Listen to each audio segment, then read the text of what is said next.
Hola hermanos, Eh, quisiera compartir una reflexión de la palabra del Señor y quisiéramos estudiar un profeta que su mensaje eh, es muy cortito, pero su historia de vida es muy representativa para lo que estamos viviendo en el día de hoy.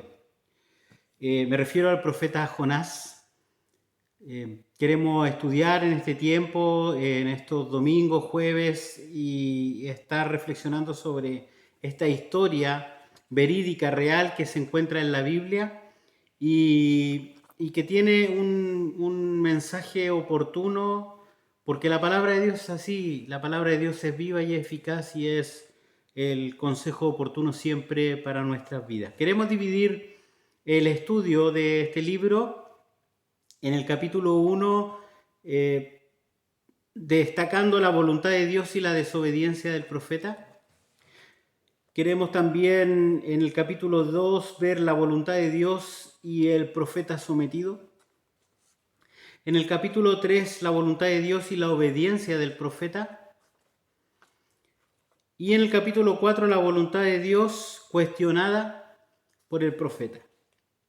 Y en el capítulo 1 también los vamos a dividir. También vamos a dividir en tres estudios. El primero de hoy, el primero se llama El llamado de Dios y la desobediencia del profeta, que abarca los versículos 1 al 3.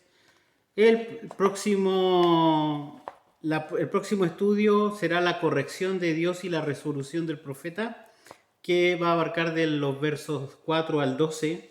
Y en tercer lugar, para terminar el capítulo 1, va a ser desde el versículo 13 al 17 y se llama La respuesta de los marineros y la preservación de Dios.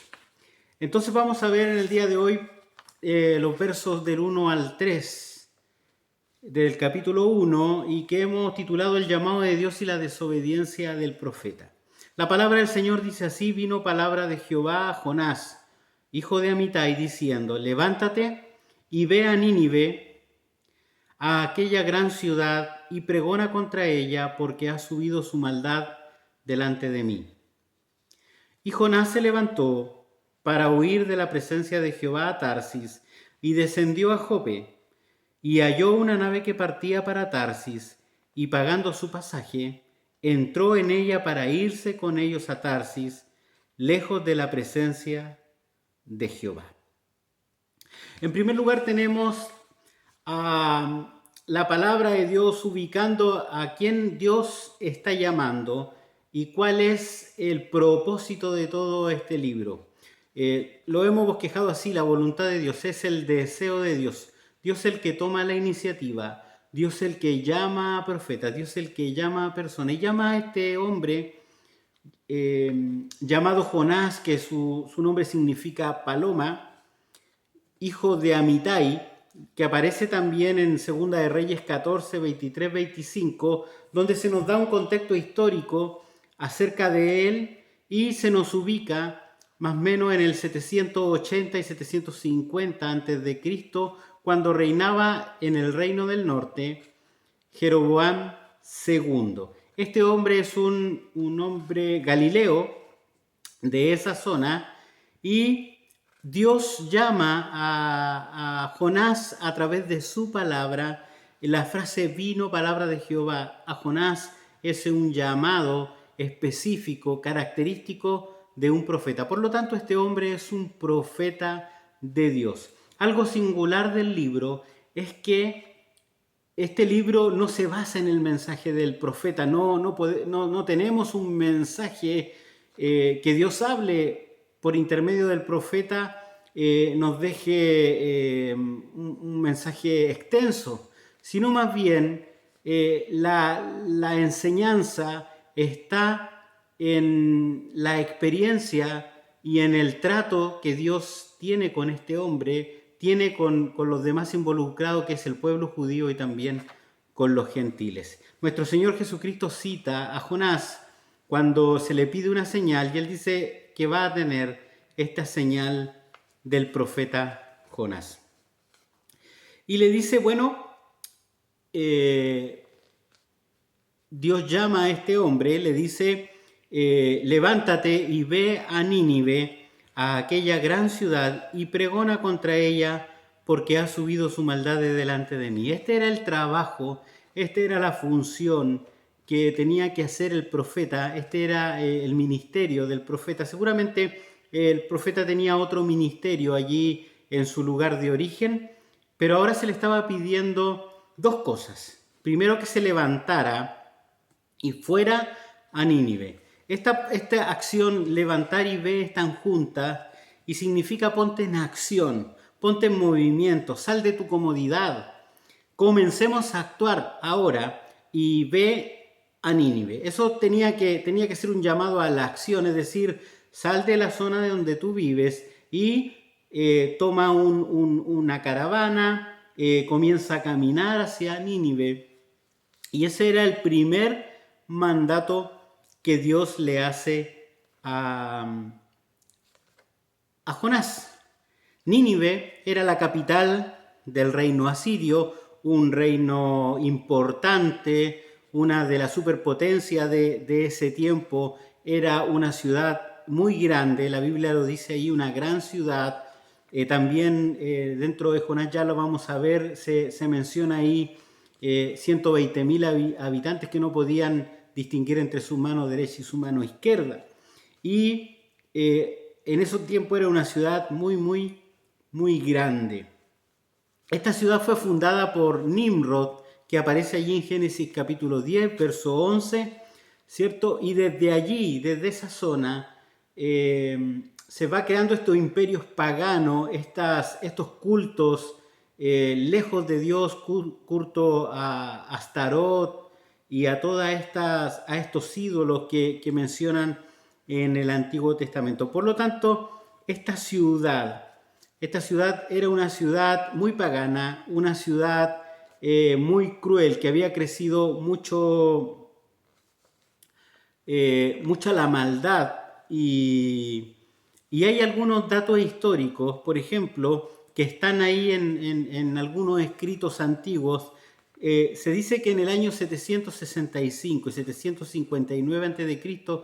la ciudad sufrió plagas mortales que mató una gran cantidad de personas en la ciudad, es decir, pestes, algún virus, alguna bacteria, alguna enfermedad contagiosa eliminó mucha gente de aquella ciudad de Nínive. Y también en el año 763 hubo un eclipse total del sol, también que se pudo apreciar en esa ciudad. Ellos lo tomaron y lo escribieron allí como presagios de Dios para contra la ciudad. Y el segundo mandato que Dios le da, el primero era ir a la ciudad, ¿cierto? Ir y trasladarse de donde él estaba. Él como judío tenía ciertas limitaciones a ir donde los extranjeros, pero Dios lo estaba enviando.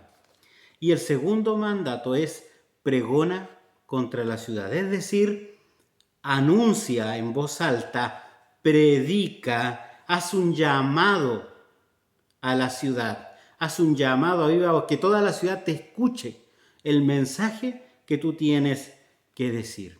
¿Y por qué Dios envía a Nínive al profeta y le dice que predique en voz alta? Bueno, le da allí el motivo, porque la maldad de esta ciudad, de los habitantes de esta ciudad, ha subido de delante de Dios. Es decir, que Dios que lo ve todo, ve lo oculto y ve todo lo que hacen todas las personas en todo en el mundo, como el Salmo dice, los ojos de Dios están en todo lugar. Dios lo ve todo y vio toda la iniquidad de esta ciudad, y la paciencia de Dios tiene un límite también.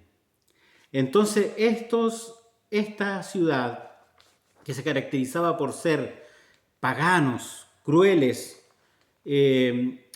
todo lo que habían hecho, su maldad había subido delante de Dios. Mire lo que escribe Nahum, capítulo 3, sobre esta ciudad. Ay de ti, ciudad sanguinaria, toda llena de mentira y de rapiña, sin apartarte del pillaje. Verso 1, capítulo 3 de Nahum. Y mire lo que dice el capítulo 4. A causa de la multitud de las fornicaciones de la ramera de hermosa gracia, maestra en hechizos, que seduce a las naciones con sus fornicaciones y a los pueblos con sus hechizos. De una manera le estaba diciendo por qué Asiria fue destruida posteriormente por los babilonios, por ahí por el 612-615. Pero era una ciudad sanguinaria y la maldad había subido delante de Dios. Y Dios esperaba que el profeta fuera a Nínive y predicara el mensaje que Dios le tenía. Y el mensaje era sencillo, aparece ahí en el capítulo 3 y dice, de aquí a 40 días Nínive va a ser destruida. Ese era todo el mensaje que tenía que dar Jonás. Ahora, ¿qué es lo que hace Jonás? La voluntad de Dios era que fuera y predicara en esa ciudad. ¿Y qué hace el profeta? El profeta efectivamente se levanta, sale de su comodidad, toma la iniciativa, toma el impulso, pero no toma el impulso para obedecer a Dios, no toma el impulso para cumplir la palabra de Dios, sino que toma el impulso para huir, para evadir su responsabilidad, para no escuchar el llamado de Dios, para hacer oído sordo a lo que Dios le había dicho, para no hacerse cargo de la palabra y de la carga que Dios había puesto sobre su corazón. Y se levantó para huir de la presencia de Dios. Ahora una pregunta, ¿por qué huye el profeta? Podemos ver por lo menos tres cosas. Es difícil ponerse en la mente y en el corazón del profeta, pero sin embargo podemos ver en este libro que muestra el corazón que viene el profeta. Uno podía ser por temor, por ser una tarea difícil, una tarea donde iba a predicar a un pueblo cruel. En segundo lugar, no quería que los gentiles participaran de las bendiciones de Dios. Él no quería que los gentiles supieran del perdón, supieran de la misericordia de Dios. No quería, en definitiva, que Dios les perdonara. El orgullo del profeta, que Dios le iba a hacer predicar un mensaje que a la final no se iba a cumplir porque Dios lo iba a perdonar. Eso lo explica más adelante el profeta. Y también el orgullo nacional judío de creerse y de hacerse sentir sobre medida que son el pueblo escogido de Dios y que los demás no tienen cabida porque no pertenecen al pueblo escogido de Dios. Esas tres cosas estaban en el corazón del profeta. Él no veía a los gentiles como Dios los veía, porque Dios dijo a Abraham, en ti serán benditas todas las naciones de la tierra. Porque el mensaje de Cristo es arrepentidos y convertidos porque el reino de los cielos se ha acercado. Porque el mensaje del Evangelio no hace distinción entre judío ni griego, como lo explica Romano, como lo explica Gálatas, como lo explican las cartas del Nuevo Testamento. No hay una diferencia entre el judío y el griego, porque Pedro se da cuenta en Hechos capítulo 10 con la conversión de Cornelio, que también Dios quiere salvar a los gentiles. Entonces, el corazón de Dios se muestra aquí en este libro de Jonás hacia los gentiles, pero también el corazón del profeta, que quiso huir, es decir, huyó de la presencia de Dios. Él tomó una nave a Tarsis, que eso es España, cuando él tenía que ir al otro lugar. Él fue al este, lo más lejos del mundo conocido, fue hacia allá, más o menos 2000 kilómetros hacia allá, cuando él tenía que ir 800 kilómetros hacia el oeste. Entonces, vemos allí que hay una desobediencia marcada, una desobediencia con conocimiento del profeta. El profeta cree que puede huir del Señor. Él pensó que Dios estaba limitado geográficamente. En cambio, el Salmo 139, que era conocido también por el profeta, dice: ¿a dónde me iré de tu espíritu y a dónde huiré de tu presencia? Si subiera a los cielos, allí estás tú. Y si en el Seol hiciere mi estrado, he aquí, allí tú estás. Si tomare las alas del alba y habitar en el extremo del mar, aún allí me guiará tu mano y me asirá tu diestra. ¿Sabe? El profeta no pudo ni puede escapar de la presencia de Dios. Nosotros no podemos escapar de la presencia de Dios. ¿Qué pasa en el día de hoy? Bueno, tenemos que las ciudades, las naciones y las personas han dejado a Dios de lado, se han olvidado de Dios, y la maldad que ellos hacen a través de sus leyes, a través de sus acciones, a través de sus actos, han subido a la presencia del Señor. Y Dios ha llamado a su iglesia con un mensaje. Mateo 28. Id a las naciones y haced discípulos, a todas las naciones, bautizándolas en el nombre del Padre, del Hijo y del Espíritu Santo,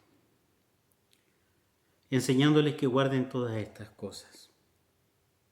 Dios ha llamado mensajeros en el día de hoy también, y porque quiere perdonar a las naciones, quiere perdonar a las naciones. Pero ¿qué hacen sus mensajeros en el día de hoy? Y lo quiero dejar como pregunta y como reflexión.